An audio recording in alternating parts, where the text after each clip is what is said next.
Como eu faço a utilização do Renishaw aqui na Microdynamics? Então, o primeiro passo aqui é você achar o valor dele, colocar aqui. Como que eu acho o valor dele? Passo o apalpador na ponta aqui de baixo, passo o apalpador na face do espino lá em cima. Aí você vai achar esse número. E ele sempre tem que estar na número 24, tá? Então daí aqui você vai vir no menu, segunda página dele, Renishaw. Aqui você vai vir em ciclo único, apalpador do fuso. Quando é a primeira vez que você está usando, você tem que fazer o ciclo de calibração dele. Aí é o XYZ tradicional e aquela esferinha, que ela vem junto com a máquina. Aí tem o procedimento aqui. Se ele já tiver calibrado, no caso, né? Aí você vem aqui, ciclos de medição. Ciclo de medição dele, você pode escolher dentre todos esses aqui. Eu vou demonstrar dois, mas a partir do momento que você entender um, você vai entender os outros. Demonstrar, por exemplo, de furo. Então ali ele já está posicionado dentro do furo.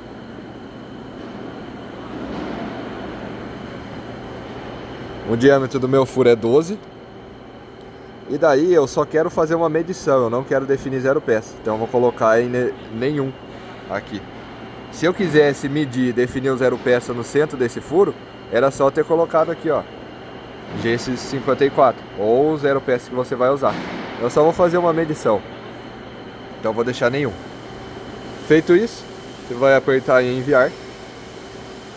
Põe no seletor em memória. Pode voltar na tela inicial. Com o potenciômetro fechado, você dá ciclo start. Por que que tem que ser com o potenciômetro fechado? Porque daí aqui, ó, você vai ver o movimento que ele vai fazer. Não tem risco dele descer em Z, por exemplo. Então ele vai movimentar em Y, eu sei que tá certo. Ele ligou, tá piscando o LEDzinho verde, sempre verifica se ele ligou. Aí você solta ele aqui. Vai fazer a medição do meu furo.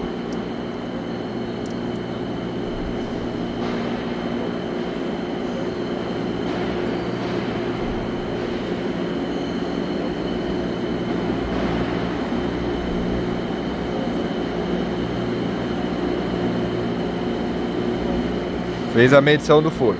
Como eu não defini o zero peça, é só para mim ver se a medida do furo tá certo. Aonde que eu vejo isso?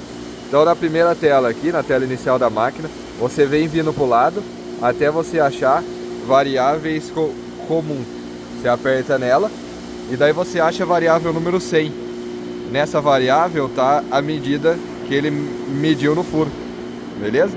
Então lá, o furo tá com 11,91. Então agora eu vou fazer outra demonstração, ele fazendo zero peça. Então vou voltar em ciclo de medição, vou colocar ressalto em X, minha peça ali tem 40, e aqui a distância eu vou ter que posicionar ele no centro, aí ele bate de um lado e bate do outro. Aí a distância que ele vai descer para fazer esse toque, essa aqui, vou colocar para ele descer 20. E aqui é o zero peça que eu vou usar. Então é esse aqui mesmo. Então eu vou apertar em enviar. Já tá certo. Se eu apertar ciclo start, ele vai dar certo aqui. Só que eu tenho que posicionar antes ele no meio da peça. Vou fazendo uma medição em X. Posicionar ele mais ou menos no meio em X. E acima de qualquer outro obstáculo. Então aqui eu vou ter que subir um pouquinho em Z. Desse jeito.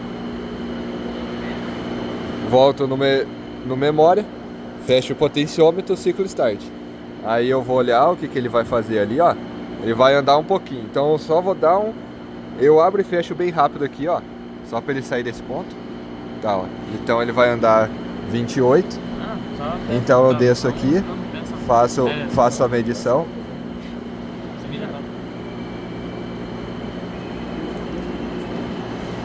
Essa velocidade que ele está fazendo agora é influenciada pelo meu G0.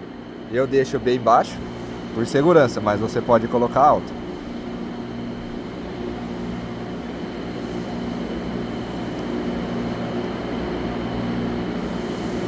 Fez a medição e daí ele vai voltar para o centro. Voltou para o centro, ele vai definir o meu zero peça. Aí se eu vier nas variáveis aqui, ele também me mostra quanto é que tá. Então 42.942.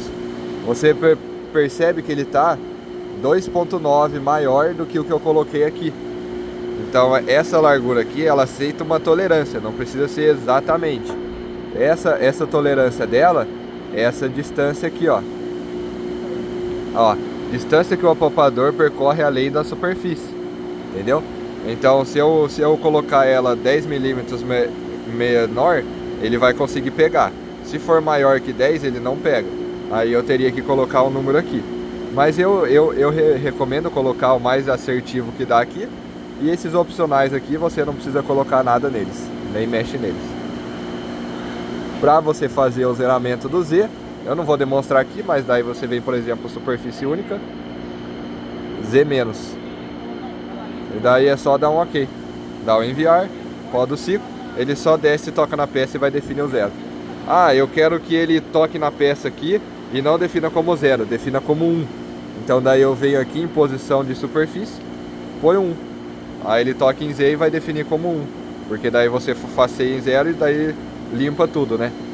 Aqui eu posso fazer em X também, por exemplo. X mais ou X menos. No caso, se eu não quiser, se eu não puder tocar nos dois lados da peça, só posso tocar em um lado dela. Eu venho aqui, por exemplo, ponho um X menos, ele vai andar para a posição de X menos. Se eu deixar a posição de superfície aqui como 0, ele vai fazer o zeramento exatamente na quina da peça. Aqui. Agora, por exemplo, a minha peça ali, de 40. Se eu deixar aqui, por exemplo, menos 20, daí ele vai jogar no centro da peça. Porque ele vai tocar aqui, menos 20 para lá.